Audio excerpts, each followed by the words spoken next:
नमस्कार, मैं रवीश कुमार। G20 शुरू हो चुका है।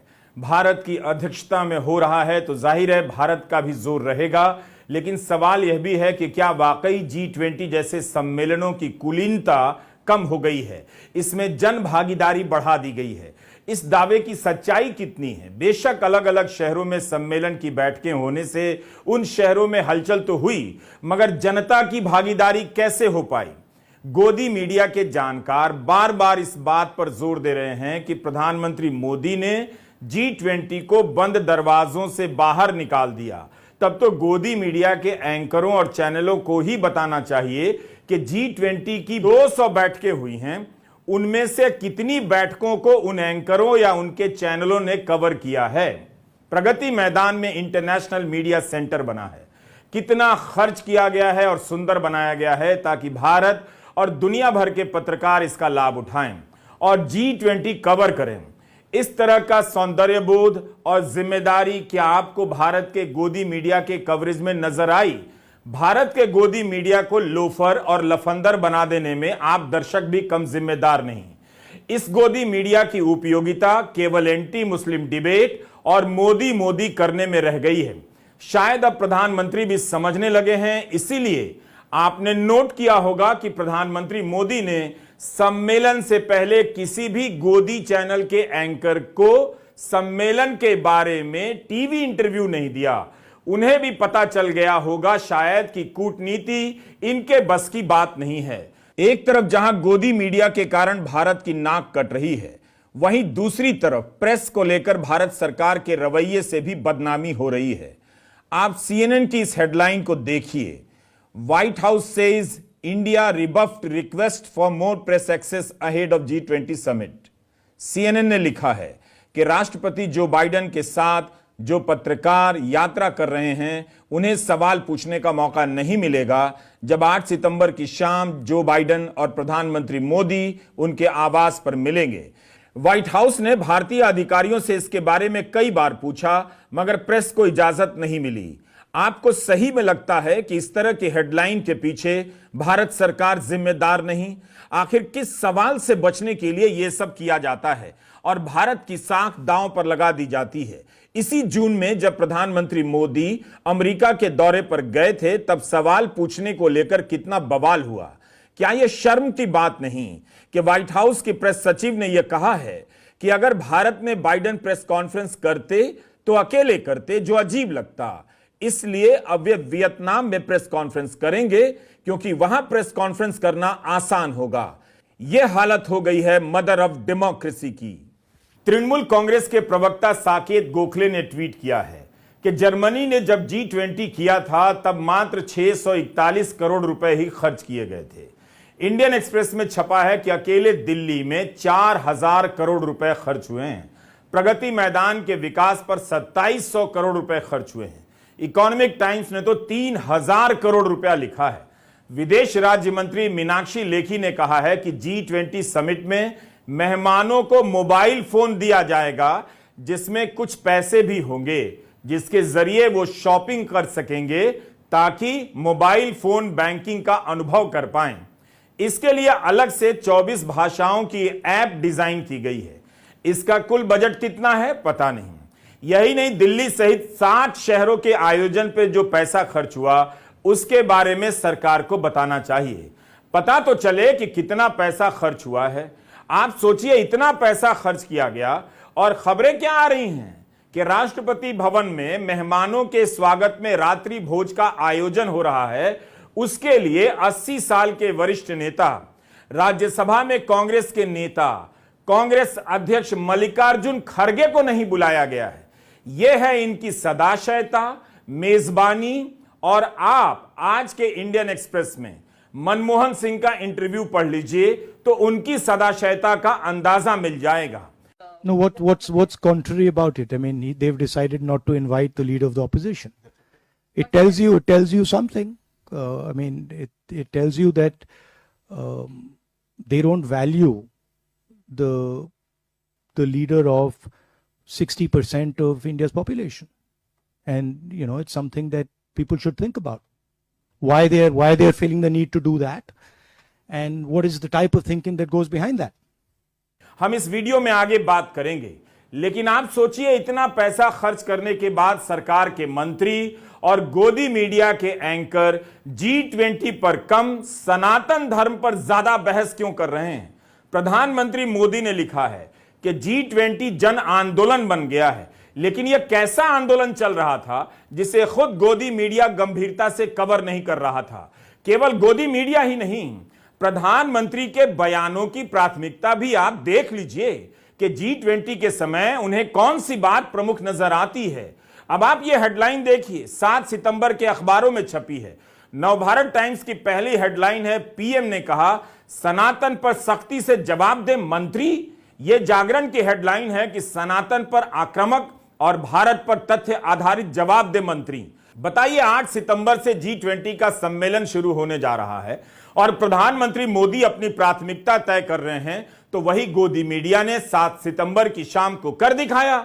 दैनिक भास्कर, अमर उजाला से लेकर पत्रिका तक की हेडलाइन बता रही है कि प्रधानमंत्री किस पर डिबेट चाहते हैं। जिसके आयोजन पर अरबों रुपए बहा दिए गए, उसके शुरू होने से पहले उनकी ही ये हेडलाइन, उनके ही बयानों की हेडलाइन इन अखबारों में छपी है। तो निश्चित रूप से 7 सितंबर की शाम न्यूज चैनलों पर सनातन को लेकर डिबेट होना ही था। धर्म का मुद्दा हो या ना हो, इन चैनलों को यही करना आता है और वे कूटनीति के शानदार प्रदर्शन के मौके पर वही करने भी लगे जिसमें वे एक्सपर्ट बनाए गए हैं। यही नहीं, G20 के मौके पर दुनिया के कई बड़े अखबारों में मोदी राज में धार्मिक विभाजन की राजनीति को लेकर प्रमुखता से खबरें छप रही हैं। अब विदेशी अखबारों में प्रधानमंत्री मोदी के बारे में बहुत विस्तार से छप रहा है कि उनकी राजनीति बांटने वाली है। आपको हाल फिलहाल में शायद ही कोई लेख मिले जिससे लगे कि इन अखबारों में भारत का नाम हो रहा है। वॉशिंगटन पोस्ट जैसे अखबारों ने तो इसी को लेकर सवाल उठाए हैं कि मोदी अपनी निजी छवि चमकाने के लिए G20 पर बेतहाशा पैसा खर्च कर रहे हैं। यह आज के न्यूयॉर्क टाइम्स का लेख है। लिखा है कि जिस समय देश में G20 की मेजबानी हो रही है, उसी समय धर्म के आधार पर खाई भी बढ़ती जा रही है। न्यूयॉर्क टाइम्स ने हरियाणा के नूह की घटना पर विस्तार से रिपोर्ट छापी है। 2 दिन पहले गार्डियन के संपादकीय में लिखा गया है कि मोदी के राज में भारत एक अघोषित रूप से धर्म आधारित लोकतंत्र बन चुका है। इसमें नागरिकता को हिंदू राष्ट्रीय पहचान से देखा जाता है और जो हिंदू नहीं हैं उन्हें दूसरे दर्जे का नागरिक समझा जा रहा है। इस लेख में मणिपुर में चल रही हिंसा का भी उदाहरण दिया गया है और कहा गया है कि मोदी की पार्टी के लोग गैर हिंदू को हिंसा के लिए जिम्मेदार ठहराते हैं। यह भी देख लीजिए, जापान के अखबार निक्केई एशिया में स्वामीनाथन अंकलेश्वर अय्यर ने लिखा है कि भारत के मोदी विश्व गुरु नहीं हैं। इनका लेख टाइम्स ऑफ इंडिया में भी छपता रहता है। तो बाहर के अखबार इस खेल को अब समझ गए हैं। इसे साबित कर दे रहे हैं भारत के अखबार भी। तो विदेशी अखबार मोदी की राजनीति के इस खेल को समझ गए हैं और इसे सही साबित कर दे रहे हैं भारत के अखबार जो आपके घरों में आते हैं। अगर आप इन लेखों को भारत के अखबारों में धर्म के मुद्दे पर छप रही खबरों से मिलाकर देखेंगे तो आप ही बताइए कि फिर दुनिया भारत पर और क्या लिखेगी। यही नहीं, गोदी मीडिया में जो कवरेज हो भी रहा था उसकी गंभीरता इतनी ही थी कि एक एंकर बाइक पर सांसद को लेकर दिल्ली दर्शन के लिए निकलती हैं। पूरा कवरेज ऐसे हो रहा है जैसे कोई मेला लग गया है। दरअसल दुनिया भर में गोदी मीडिया भारत के लिए शर्मिंदगी का कारण बनता जा रहा है। दुनिया भर से आए राष्ट्र प्रमुखों के सम्मेलन का कवरेज केवल एक नेता के लिहाज से तो नहीं किया जाएगा, लेकिन शहर में तो उसी एक नेता के ही पोस्टर लगे हैं, तो गोदी मीडिया भी मोदी मोदी ही करेगा। क्या सरकार ने खुद इसे मोदी मोदी में नहीं बदला है? तो गोदी मीडिया का जो घटिया कवरेज है वो आसमान से नहीं आया, उसे प्रोत्साहित कौन कर रहा है आप समझ सकते हैं। 4 दिनों के लिए क्या यह सरकार खुद को भारत बनाम इंडिया और सनातन पर बोलने से नहीं रोक सकती थी? G20 का कवरेज अब यही होगा कि नेता टहलते दिखेंगे, हंसते दिखेंगे, हाथ मिलाते दिखेंगे। हो क्या रहा है भारत की जनता को पता भी नहीं चलेगा। इस बीच एक और मुद्दा तेजी से ऊपर आ गया जिसे लेकर वित्त मंत्री को जवाब देना पड़ा। यह खबर आपको इतनी प्रमुखता से टेलीग्राफ में ही मिलेगी। प्रोफेसर अशोक मोदी के आर्टिकल को लेकर टेलीग्राफ ने पहली खबर बनाई है। मूल आर्टिकल का टाइटल ही मारक है, India's fake growth story. Ashok Modi America की प्रिंसटन यूनिवर्सिटी के विजिटिंग प्रोफेसर हैं। उन्होंने दिखाया है कि नेशनल स्टैटिस्टिकल ऑफिस एनएसओ ने गलत बताया है कि अप्रैल से लेकर जून के बीच भारत की जीडीपी 7.8% रही है। असल में यह 4.5% है। अशोक मोदी का कहना है कि अप्रैल जून की तिमाही में उत्पादन से कमाई सालाना 7.8% की दर से बढ़ी है, मगर खर्चा केवल 1.4% की दर से ही बढ़ा। एनएसओ घटते खर्च के आंकड़े को ठीक से पेश नहीं कर पा रहा है, जबकि जनता काफी संघर्ष कर रही है और विदेशों में भारत के माल की खास मांग नहीं है। अशोक मोदी बताते हैं कि 2019 में ही भारत की जीडीपी 3.5% थी और कोविड के बाद यह फिर से 3.5% के आसपास आकर टिक गई है।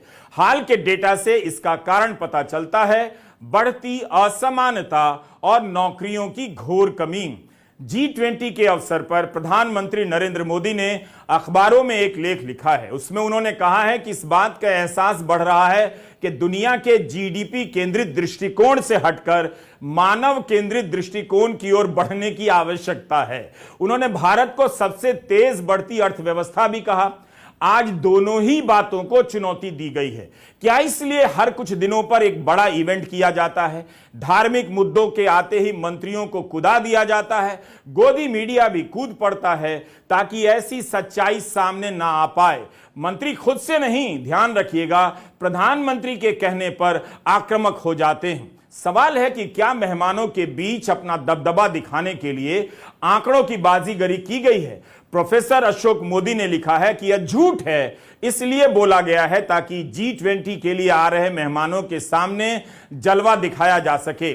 मगर इस लेख ने गुब्बारे को पंचर कर दिया। यह कितना दुखद है कि आंकड़ों की सत्यता को चुनौती दी जा रही है और देश से लेकर दुनिया को भ्रम में डाला जा रहा है कि भारत दुनिया की सबसे तेज बढ़ती हुई अर्थव्यवस्था है, जबकि चीन और भारत की अर्थव्यवस्था के आकार में ही कई गुना का अंतर है। चीन की अर्थव्यवस्था 18 ट्रिलियन डॉलर की है और भारत की करीब 4 ट्रिलियन डॉलर की। प्रोफेसर अशोक मोदी ने लिखा है कि भारत की अर्थव्यवस्था नौकरी का सृजन नहीं कर पा रही है, खासकर ऐसी नौकरी जिससे लोगों का जीवन स्तर सम्मानित हो सके। यह सच कौन नहीं जानता है? एक बात याद रखिएगा, प्रोफेसर अशोक मोदी अमेरिका की एक बड़ी नामी यूनिवर्सिटी प्रिंसटन है, वहां पढ़ाते हैं। वहां पर अगर मोदी सरकार के किसी भी मंत्री के बच्चे का एडमिशन हो जाए तो वे दौड़ कर जाएंगे और 100 लोगों को बताएंगे कि उनके बच्चे को प्रिंसटन यूनिवर्सिटी से बुलावा आया है। सोचिए, दुनिया भर के पत्रकार जब भारत के अखबार खोलेंगे तो क्या पढ़ने को मिलेगा? ये मिलेगा ये IIT मंडी के डायरेक्टर लक्ष्मीधर बेहेरा का बयान। उन्होंने कहा है कि मांस खाने के कारण हिमाचल प्रदेश में प्राकृतिक आपदा आई है। चांद पर उपग्रह भेजने वाले देश के IIT का डायरेक्टर यह सब बकवास कर रहा है और पद पर बना हुआ है। कायदे से इस व्यक्ति को उसी वक्त पद से हटा देना चाहिए था। अब आप बताइए, क्या क्या छिपाएंगे, किस किस से छिपाएंगे, कहां कहां पर्दा लगाएंगे? भारत की आर्थिक हालत खराब है, इस तथ्य को छुपाकर सोने चांदी के बर्तनों में मेहमानों को खाना खिलाकर क्या हम वाकई दुनिया में नाम कमा लेंगे, और वो भी झूठ बोलकर? अशोक मोदी के इस लेख को नजरअंदाज करना मुश्किल था, इसलिए वित्त मंत्री निर्मला सीतारमण को अलग तरीके से बोलने के लिए मजबूर होना पड़ा। उन्होंने मुख्य आर्थिक सलाहकार अनंत नागेश्वरन के खंडन का एक हिस्सा ट्वीट करते हुए जवाब दिया है। कहा है कि जब कोविड के बाद हमारे डेटा में काफी अंतर था और हमने ही स्वीकार किया था, तब तो डेटा नकारने वालों ने हंगामा नहीं किया।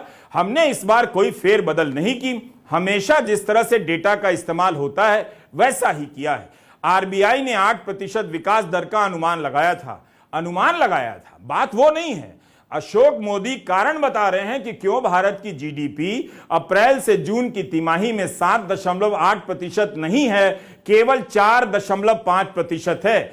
लाइव मीट में मुख्य आर्थिक सलाहकार ने जवाब दिया है, कृपया आप उसे पढ़ लें। हम आपको आर्थिक पत्रकार TN नाइनन के लेख का एक हिस्सा बताना चाहते हैं। कौन नहीं चाहेगा कि देश की अर्थव्यवस्था चमकती रहे और इसका लाभ सभी को मिले, मगर जिस तरह से दुनिया भर में दावेदारी की जा रही है, सबकी नजर अब भारत के आंकड़ों पर पड़ने लगी है।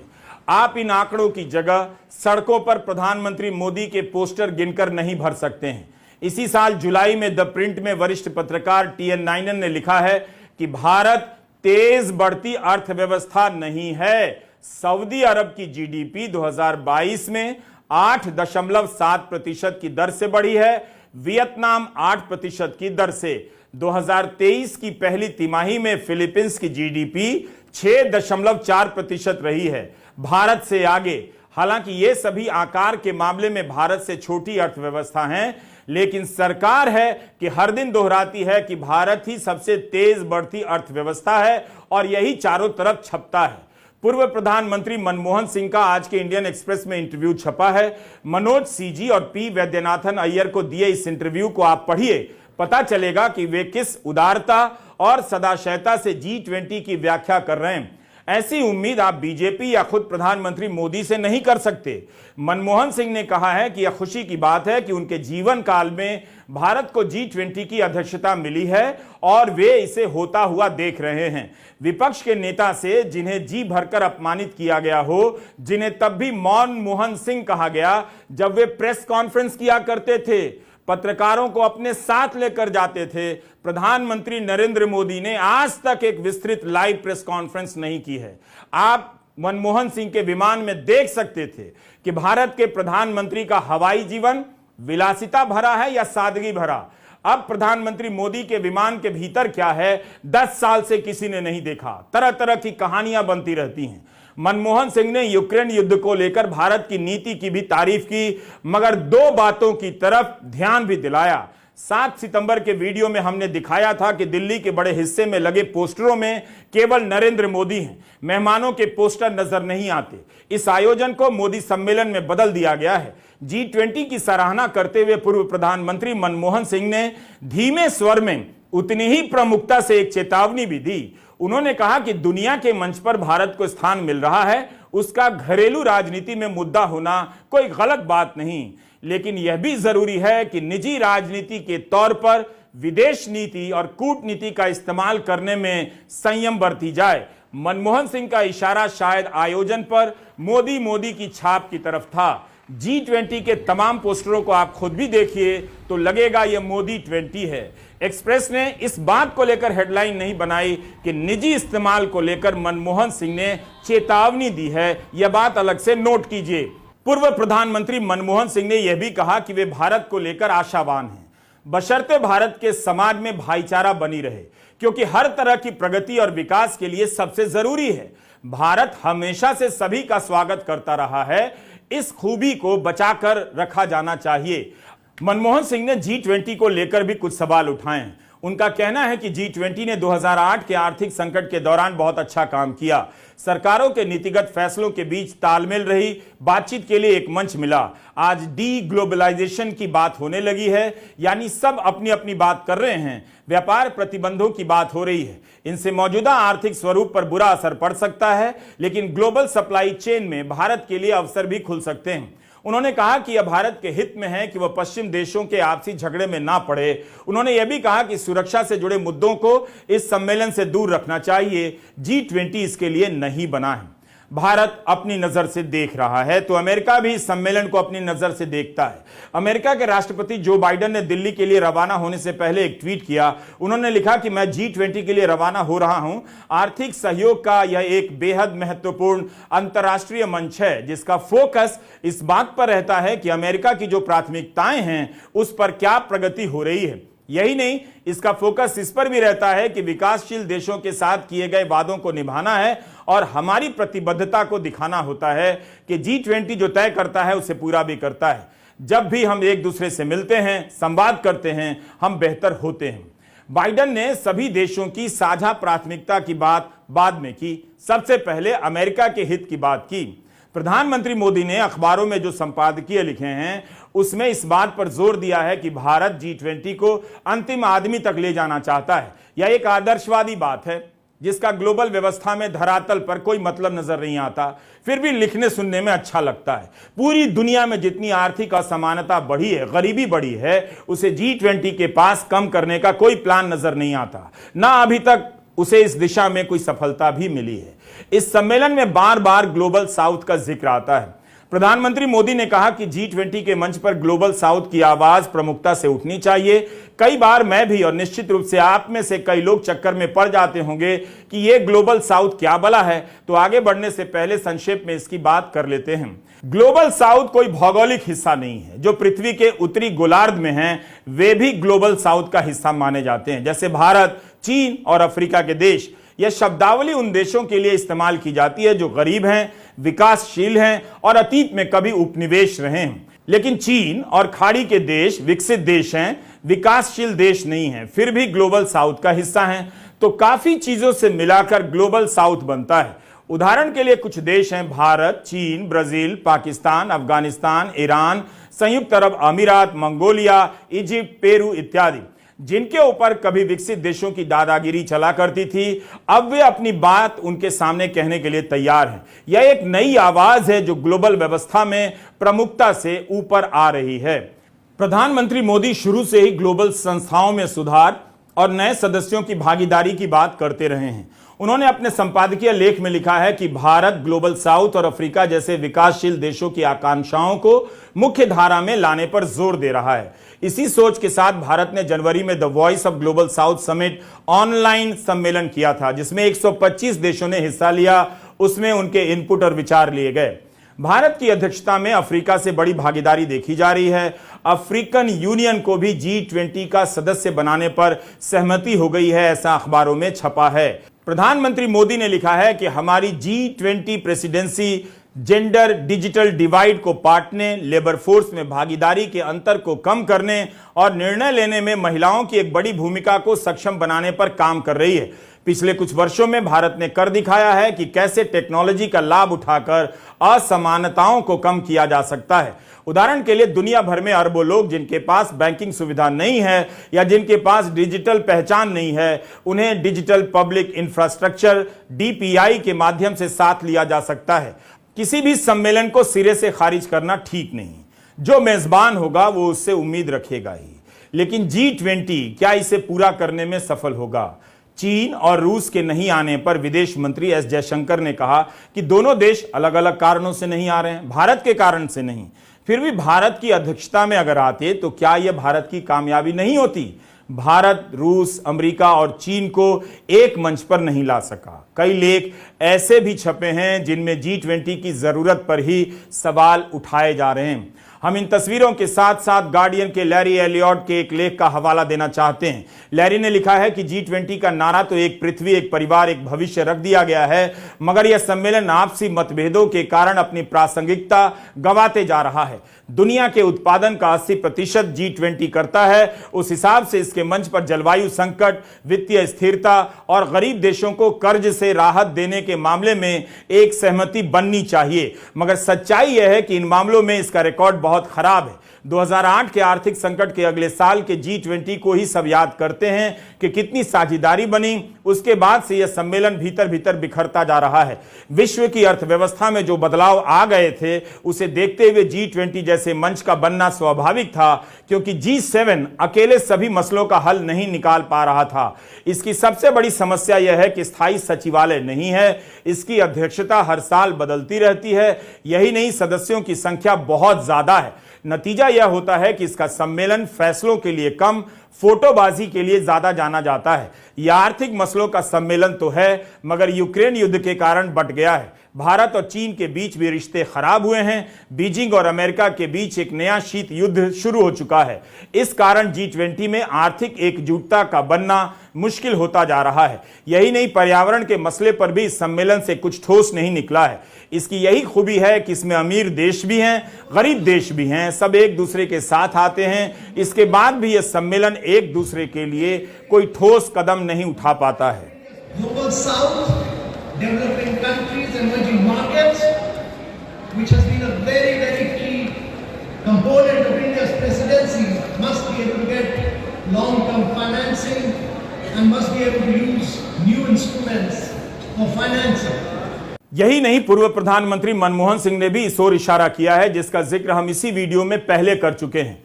एक बड़ा सवाल यह भी है कि गरीब देशों पर कर्ज का जो बोझ लादा गया है उसे कैसे हल्का किया जाए। गरीब देशों से कहा जाता है कि कोयले का उत्पादन बढ़ाते जाएं, इससे उनकी गरीबी दूर होगी, मगर ऐसा नहीं होता। उल्टा यह जलवायु संकट का कारण बनता जाता है। सबकी नजर इस बात पर है कि क्या 10 सितंबर को साझा बयान जारी होगा। यूक्रेन युद्ध के कारण रूस और चीन अड़चने पैदा कर रहे हैं। उनके नहीं रहने पर भी अगर यह साझा बयान जारी नहीं होता है तो G20 की प्रासंगिकता पर नए सिरे से सवाल उठेंगे। नमस्कार, मैं रवीश कुमार।